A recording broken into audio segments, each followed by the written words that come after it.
Welcome to the Future Christian Podcast, your source for insights and ideas on how to lead your church into the 21st century. At the Future Christian Podcast, we talk to pastors, authors, and other faith leaders for helpful advice and practical wisdom to help you and your community of faith walk boldly into the future. Now, here's your host, Lauren Richmond Jr. Welcome to the Future Christian Podcast. This is Lauren Richmond Jr. Today I'm welcoming Jack Shitama to the show. Jack is an author, teacher, speaker, and coach. His family systems approach to leadership helps congregations and nonprofit leaders achieve their best physically, spiritually, and professionally. He is an avid learner with a passion for taking the most recent secular learnings and applying them to spiritual leadership. Jack is also an ordained elder in the United Methodist Church and currently serves as the executive director at Pecometh Camp and Retreat Ministries in Centreville, Maryland. He is also the director of the Center for Vital Leadership. Jack is the author of 3 books, including Anxious Church, Anxious People, How to Lead Change in an Age of Anxiety.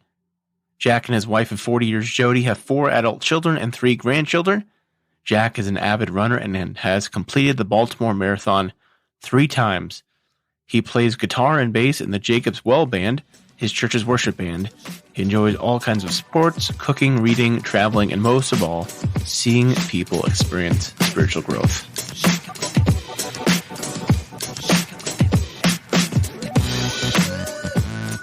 All right, welcome to the Future Christian Podcast.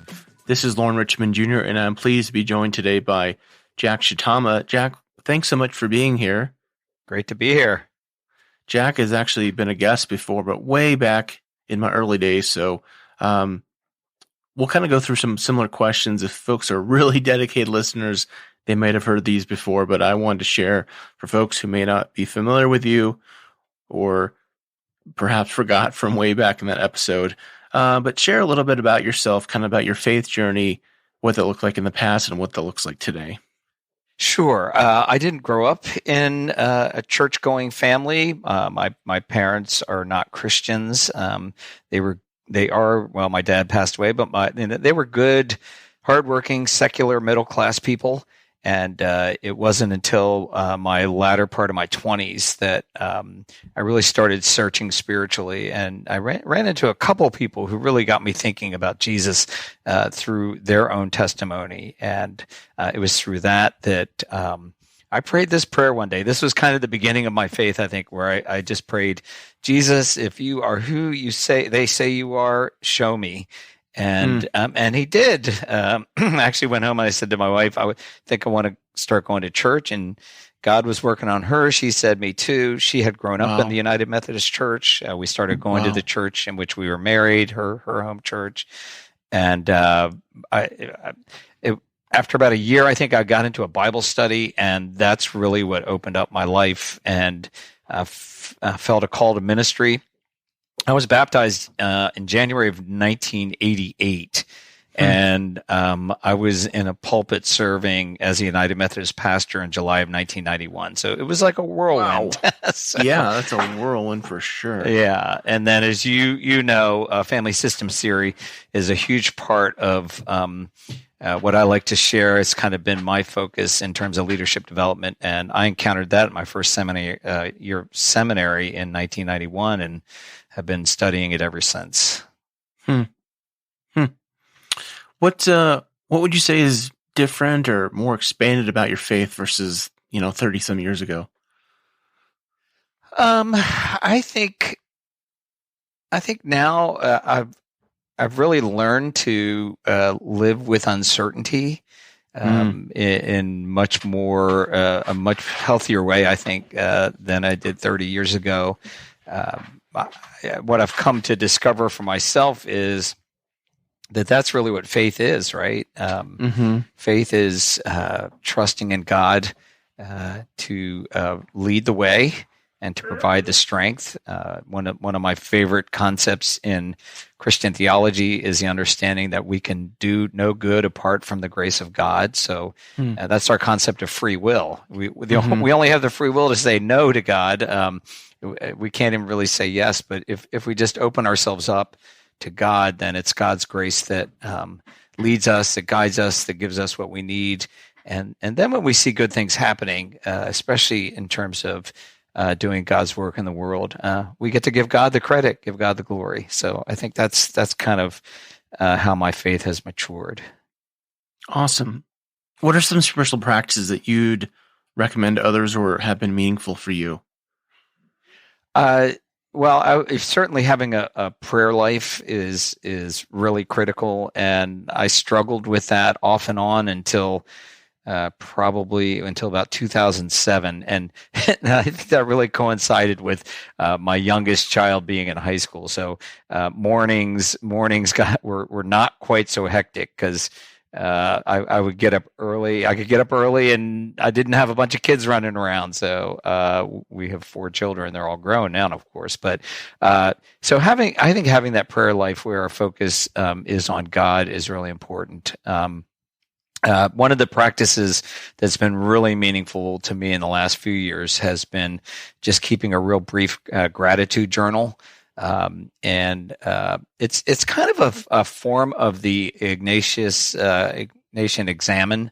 Usually you do that at the end of the day where you kind of reflect on the day and ask what you're grateful for and what you learned and what you can do better, that type of thing. But I do it first thing in the morning and think about the previous day, and I write down the names of the people that I encountered and even the ones maybe that had difficult encounters. I feel like all of those are people to be grateful for, and there's lots of research that people who express gratitude are happier, right? It just, I think it gives us a sense of grounding, and it starts first with gratitude for God, but then gratitude for all of the other aspects of life, especially people. So I think that's the one that's most meaningful to me these days.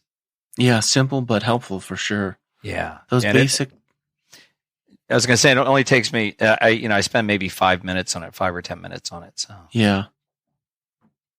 Well, thanks for sharing that. I'm kind of doing this backwards, but anything else you want to share about yourself that makes you you? No, I think I'm just another guy, really. So, well, and you probably know, this isn't really, this is kind of plugging a book. I wrote a book on habit formation because for many years, I felt like I just was grinding at life. And then it really started with starting a prayer life in 2007, where I started doing things out of habit, good things out of habit.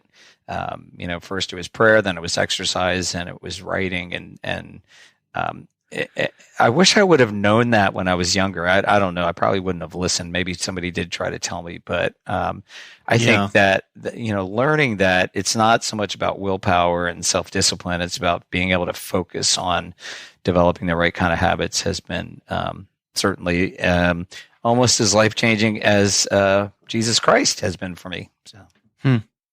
Well, thanks for sharing that. I've been thinking a lot about your tips about micro habits and micro goals. Trying to think of what are some micro goals I can start to get to my bigger goals. So that's helpful.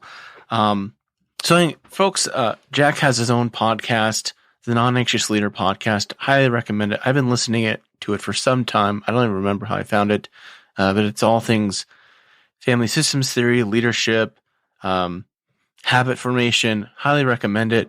He has a couple books, 3 books, I think, out, right? Yeah. The one I finished reading a few months ago, Anxious Church, Anxious People, How to Lead Change in an Age of Anxiety. Really, I think I've read a lot of family systems theory books, Jack, and I really think this is one of the best books of just kind of laying it out in a simple, understandable way. So for listeners who are trying to, get an understanding, I would highly recommend it just as a primer for family systems theory. But the reason I have Jack on here is Jack serves in the United Methodist Church.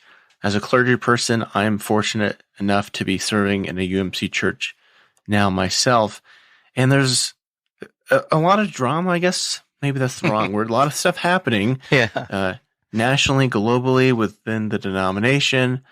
And Jack has shared some things and perspectives on his own podcast around the denomination and possible splitting and disruption. So I thought it'd be interesting to have you talk about that from a family systems perspective. But maybe before we dive into that, I thought it might be helpful for listeners who are not familiar with what's going on in the UMC, maybe talk about just the broader background and the backstory. Sure. So I'll start in, I believe it's 1972. My dates might not be quite accurate, but somewhere around that time, our General Conference, which is our legislative body that meets only once every 4 years, passed a part of its book of discipline, and that says, which is our church law, that homosexuality is incompatible with Christian teaching. And so prior to that, there was nothing even in our church law. It was only as I think people became more aware of LGBTQ persons that and probably not even the transgenders, mainly just LGB persons that the church felt like they had to speak out, and that began 4 decades of conflict. It wasn't as intense early on, but as with our country, as progressives and conservatives started to become more polarized, so our church did as well. And this is not new to mainline Protestant Christianity. The Episcopal Church, the United Church of Christ, the Lutheran Church, the Presbyterian Church, they've all been through this already and had denominational splits where I'm pretty sure in every case the progressive wing kept the name of the denomination, and the conservatives started a new denomination, and so we're just the last ones to do it. We thought there was supposed to be a special general conference in 2019, and we thought there was going to be a way that we could live together in which we would come to an agreement that every church got to decide whether they would be willing to host same-sex weddings. So a church couldn't be forced to do it, but a church could be allowed to do it. Every pastor could decide whether they would be willing to officiate a same-sex wedding. And each annual conference, which is each of our judicatories, like regions, each of our regions would be able to decide whether they would ordain LGBTQ persons. So we thought, this is a way we could remain a big tent. It didn't happen, and in fact, actually, the traditional or conservative wing actually gained a little bit of an some strength on that, and so things actually moved in the opposite direction. There was a lot of turmoil from there, but then a group of I'm going to say about a dozen people total, maybe 16 from each side, half from each side, got together, and they were led by the negotiator who administered the 9/11 Victims Fund. I want to say his name is Ken Feinberg, but I might be wrong about that. Anyway, they came to an agreement about how we might amicably separate. And I won't go into all the details, but the idea was that we were going to agree to disagree, and the United Methodist Church would remain a church and be able to eliminate the language about homosexuality being incompatible with Christian teaching, and that the conservative wing of the church would leave and form its own denomination called the Global Methodist Church. We were all really hopeful at that point in time, and that was going to be codified in the 2020 General Conference, which was to happen in, I believe, September of 2020, but it might have been May. Anyway, we know what happened in 2020. There were going to be no gatherings like that. They pushed it off to 2021. They pushed it off again to 2022. And then they decided that really it was it didn't make sense to do it. We would just meet again in 2024. Well, Yeah. that created a lot of disruption and uncertainty. Churches that wanted to leave were feeling anxious. Clergy and church members that wanted to leave were feeling anxious, and the coalition that had formed this kind of amicable separation broke down, and so now in the 2019 General Conference there was something that was passed called a disaffiliation clause, where a church could leave the denomination and take their property with them if they went through a certain process and paid a certain amount of their missional giving that they have to give to the denomination. And that's what we're seeing now. We're seeing a lot of churches that are going through this disaffiliation process. Interestingly, not all of them are going to the Global Methodist Church. Many of them are just want out. They want out of the franchise. They want out from having to be a part of the bigger connectional church, and so that's what's kind of creating the chaos. I know that's a long answer, but no, that's helpful. Yeah. So one quick thing, I had heard somewhere like on a YouTube video about this topic that that window, so to speak, that you mentioned was closing or would be closing soon. So church or what was it? Maybe that it's kind of being forced closed. I can't remember. So it was passed as a temporary measure in 2019, and ironically, it was passed to give progressive churches a chance to leave if they wanted. It was really passed with more traditional conservative support. But it's been because of the change in circumstances, it's now the opposite. But yeah, that window is closing 2023. They're going to have to have made their decision, which requires a 2/3 vote of all their church members. The approval of the annual conference. They have to pay. It varies from conference to conference because each conference gets to set the rules. But on average, a couple of years worth of what we call apportionments, which is our giving to the denomination, which can be pretty significant. And that all has to be paid by the end of 2023. So the window, yes, is closing. Okay. I think what it was is there was a conference that was basically saying we're not going to let anyone else out. Okay. So I can't remember what that conference was. But anyway, so a lot happening, and I don't want to get into like the nitty gritty of policies and procedures and stuff. What I want to hear that I think at least would be helpful for me, and I'm hoping would help for our listeners, is kind of, you've alluded to when I've been listening to some of your podcast episodes of like how you think this process has not been healthy from a family systems perspective. So I'd like to hear more from there. Sure. Look, I'll go to the macro first. The bigger picture, because what this conflict would be considered in family systems theory is a classic triangle. So a triangle occurs when two people are uncomfortable with each other, their relationship. And so to avoid having to deal with that discomfort, they focus on a third person or issue. And so, a classic triangle might be in a couple, one of the partners, they're uncomfortable with each other. And so one of the partners just dives into their career, works a lot and focuses on that. That's kind of a way of avoiding the discomfort. And then so the other partner complains about, well, you're working too much. Oh, well, my boss says I have to. How come you're not home early? Well, I had to do this. And the focus is on the work, right? So they start arguing about the work instead of dealing with their own discomfort with each other.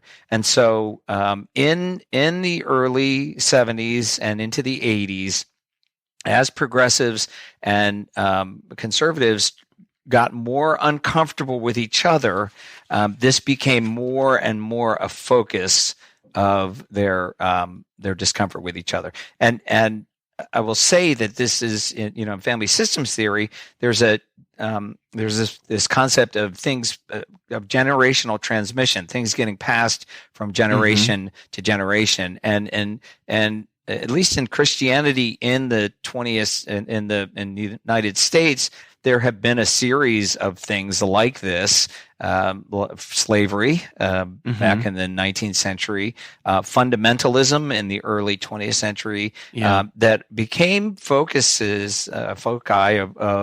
of the conflict between progressives and conservatives. So this is something that we just keep doing. And in my own denomination, not only do we have this history of these types of triangles, but we also have a history of schisms. We have a history of divorces. So the first one occurred back in 1816.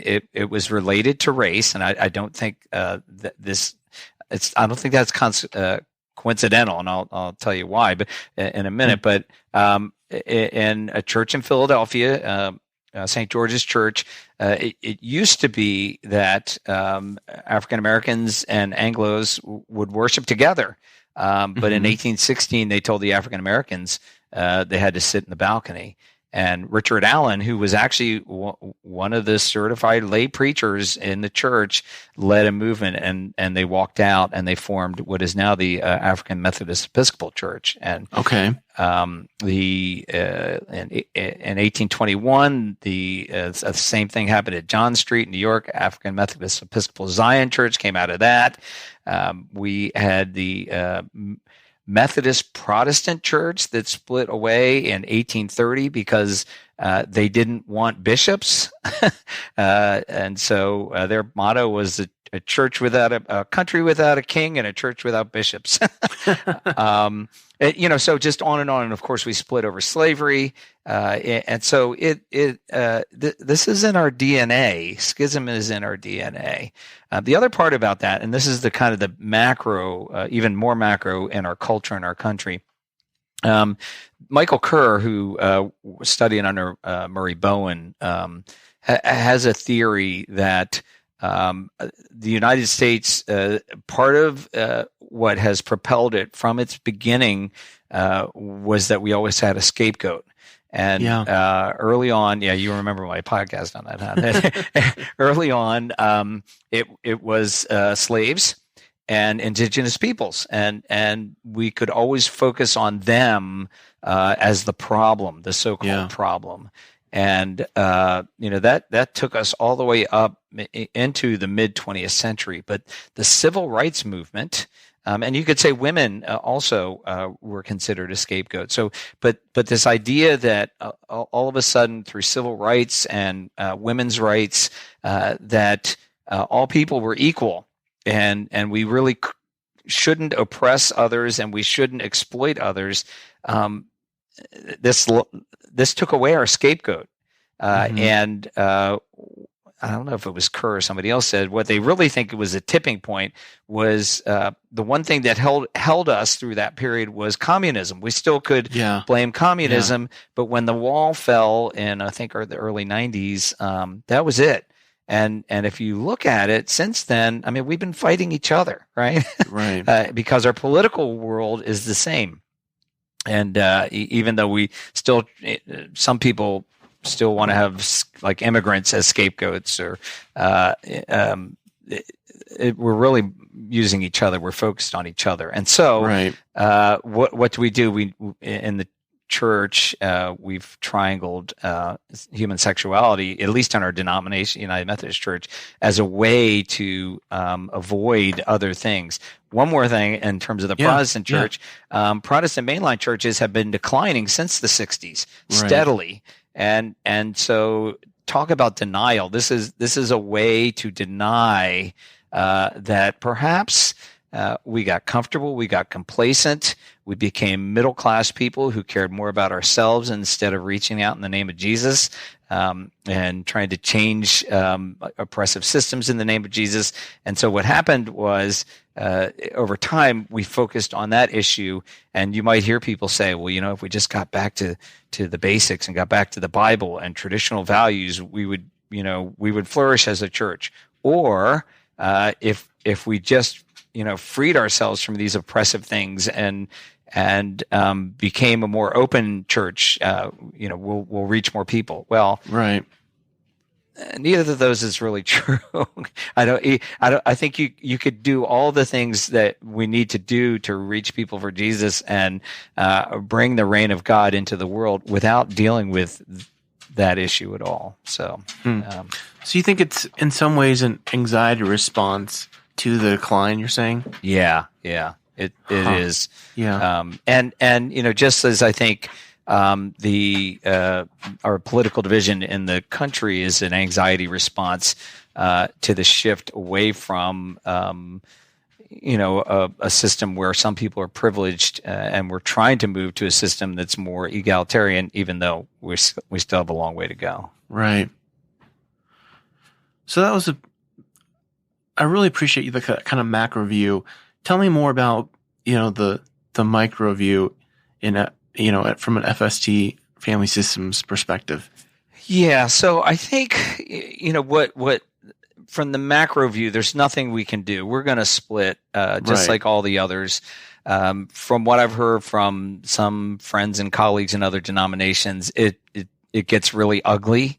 Mm-hmm. Feelings are hurt, relationships are broken, lawsuits are filed, money becomes central, money and assets, and it just gets really ugly. And if you think about that, if you think about all the ways that Christianity has become irrelevant to so many people,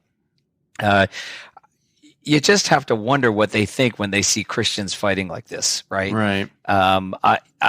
That my biggest concern is what an awful witness it is to the grace and love of God. And so, my concern at this point is that we figure out a way to move forward with the grace and love of God. And to me, what family systems theory teaches is that we can only control our own functioning, that we can only work on defining ourselves, and we can't define others. If we try to define others, we get into this so-called conflict of wills where it's all about who's right and who's wrong, and that's where we are. And so what I'm hoping is that we can teach Christian leaders to be more self-differentiated. That is, to not give in on our own principles, but to say, this is where I stand on this.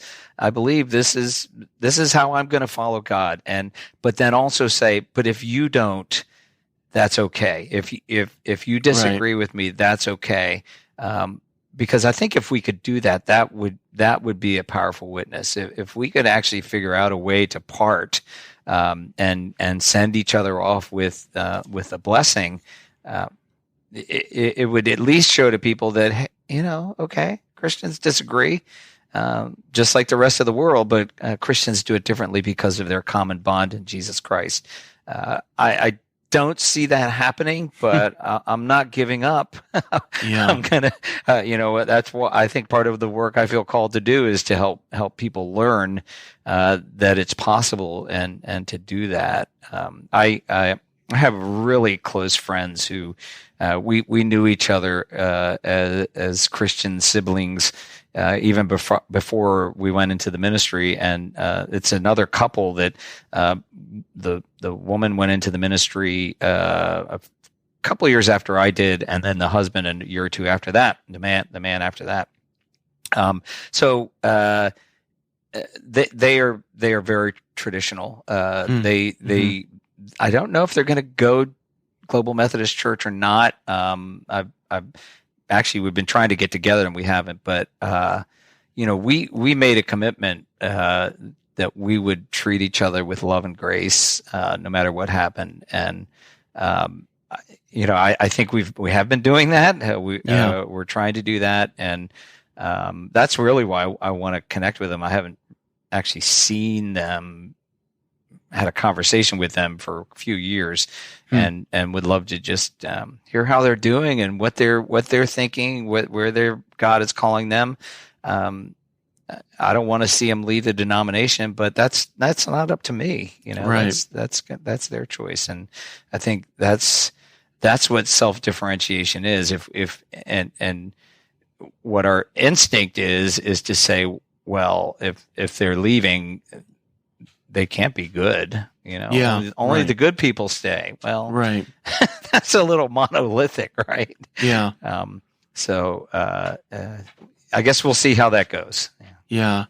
The conflict of wills, I want to highlight that because I feel like, I'm not sure what your perspective would be, but I feel like for me at least, it feels so prevalent in all aspects of our society right now where we're trying to define the other. And I don't know, one of my friends and colleagues, he wrote like a Substack about basically how we're, if I remember correctly, something to the effect of like we're basically trying to argue from a different kind of like source book, if that makes sense, like foundational text. And I kind of wondered about like the efficacy of saying like basically saying, this is wrong because this source says so. Meanwhile, the other group we're arguing against is going from basically has a completely different source book. Again, to stay with a metaphor, what's a better way of functioning there? Yeah, I mean, let's be real, right? We can't even agree on what's truth anymore, right? Right. Fake news and facts. If the pandemic showed us anything, right. We all interpret so-called facts differently, and so. Yeah, and then when you go to using different source books or different interpretations of our source book, the Bible, it doesn't get us anywhere. It just gets us into deeper and deeper conflict. Adam Grant, who's a psychologist at the Wharton School of Business, he's an organizational psychologist. His most recent book is called Think Again, and he has in there 4 archetypes that come out when we're in some kind of disagreement. I won't say argument, but just disagreement. And the first he says is preacher. We'll start with preacher because we're Christians and we're clergy. So when you go into preacher mode, you're trying to convince the other person that you're right and they're wrong, right? That's what we do when we preach, right? We preach the truth. This is the truth, right? Right. The other is prosecutor. And in prosecutor, we're trying to convince the other person that they're wrong. We're trying to convict them, right? Right. We can do preacher and prosecutor in the same conversation, but I think they're helpful understandings of different ways that we get into this conflict of wills. The third is politician, which is we really don't have any principles. We're just trying to get along, and we'll say anything, so we just want to get along with the other person. And of course, what he's saying is none of those are helpful because, and my interpretation is, they either get us into a conflict of wills or the politician is a form of adaptivity, right? It's a form of just giving in to what the other person wants because we don't want to get into conflict. It's a form of conflict avoidance. And so what he says, the most helpful approach is what he calls the scientist. And what he talks about is that scientists really don't care what the truth is. They just want to learn the truth.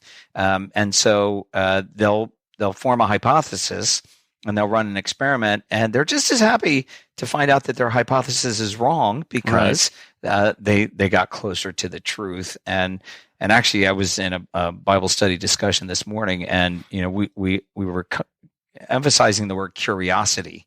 Yeah, and I think curiosity is this really helpful approach to everything, whether it's the so-called facts or whether it's a person that's in your face or, just whatever's going on in the world. When we're curious, we're less likely to be angry. We're less likely to be reactive or adaptive. And as you know, one of the things I always recommend in those anxious situations is just to listen. Right. And so curiosity and listening go hand in hand. It's going back to this couple. I was at our annual meeting of our churches. This was probably in 2016, and the woman was setting up a display for the Wesleyan Covenant Association, which is the forerunner to the Global Methodist Church. So it's the traditional conservative organization, and she was an officer of the organization, still is. And I asked, I just went up and I just said, so tell me, what are your organizational goals? What are your aims? And then I asked her, what would it take for us to keep our denomination together? And she told me, and then she asked me the same thing, and I told her, and we still weren't quite on the same page, but right. We weren't arguing, right? We were just sharing where we were without trying to convince the other, and that didn't change anybody's minds, but it kept our relationship intact, and so I think this idea of being curious and not trying to win the day. I think that's the problem, is we're trying to win the day, and trying to win the day is going to cause us all to lose the day, because it is going to get nasty for some people. I'm trying to just keep it from getting nasty in my own little part of the world, and perhaps help other people do the same. Yeah. Well, I want to ask you a bunch more family systems questions here, but I got to keep focused and get back on track to the UMC discussion here. Let me ask you maybe 2 more questions here before we take a break. What do you think will happen, and maybe what do you think should happen? Well, the should would be that when we meet in 2024, we formalize some kind of actual amicable separation. But by then it might be too late. Yeah. So what should happen right now is people should give each other a break. They should understand that we don't agree, and that people of Christian conscience, can disagree, and that we all just need to relax a little bit, So I think that what should happen is we should allow people to choose what they want to do and send them with our blessing, or leave them behind with our blessing. And so if we could do that, I think I would be grateful that happened. What will happen? I think it's more likely to devolve into what's happened in other denominations. We're going to see lawsuits. We're going to see hurt feelings. We're going to see broken relationships. And, the only thing I hold to is that God doesn't need us, and in fact, if we destroy ourselves and each other in the process, God will find another way to bring the reign of God to earth as it is in heaven. So, I don't want to say I'm cynical. I think I'm just being realistic that it's hard for me to picture how it doesn't get really nasty. So yeah. Well, let's take a break and come back with some closing questions. All right, we're back with Jack Shitama, and Jack, I usually ask certain closing questions here, but I'm gonna tweak it a little bit for you. Rather than asking you if you were Pope for a day, how about if you were, I guess this is not an actual position. If you're Pope of the United Methodist Church, maybe, what would that day look like? Well, I would probably try to see the problem. Yeah, if I had ultimate authority and could just do what I wanted in the United, I would probably try to institute that amicable separation. Not everybody would be happy with that, but I think it would allow for a lot smoother transition into the future. I do want to go back to if I were Pope for a day. Sure. I would steamroll the whole thing. I would allow priests to marry. I would allow women to be ordained, and I would remove all the bans on LGBTQ persons. So if I were Pope, and I think Pope Francis, he might do the same, but I think he's a little more savvy of a leader / politician. Yeah. So but if I had that chance, I'd do it. Yeah. That reminds me, that was one of the questions I was going to ask you, is how you saw leadership, for good or bad, happening through this whole process. I see the healthy leaders as modeling this. So, for example, our bishop is Bishop Latrell Easterling, and she's over the Baltimore, Washington, and Peninsula Delaware conferences, which is Maryland, D.C., and the state of Delaware, a little part of West Virginia too. And she was asked recently by a group of people in public how she felt about 2 of her bishop colleagues leaving the denomination to go to the Global Methodist Church, and she said one of them she was actually very close to. She's going to miss conversations with him, and she sends him with her blessing. I just think that there's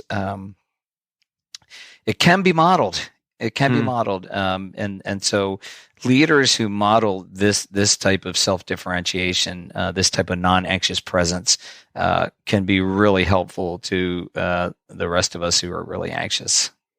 That's good to hear. That's helpful to hear. A theologian or historical Christian figure you'd want to meet or bring back to life? Yeah, I think it'd be interesting to see St. Francis.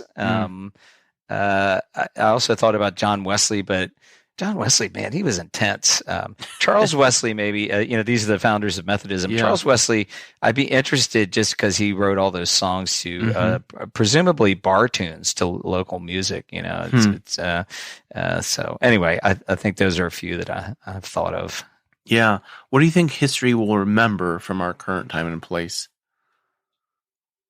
I think first of all, the pandemic, it's going to be hard for that to not be one of the defining moments. I think that we are getting close to the zenith, maybe the next 10 years of this division and conflict.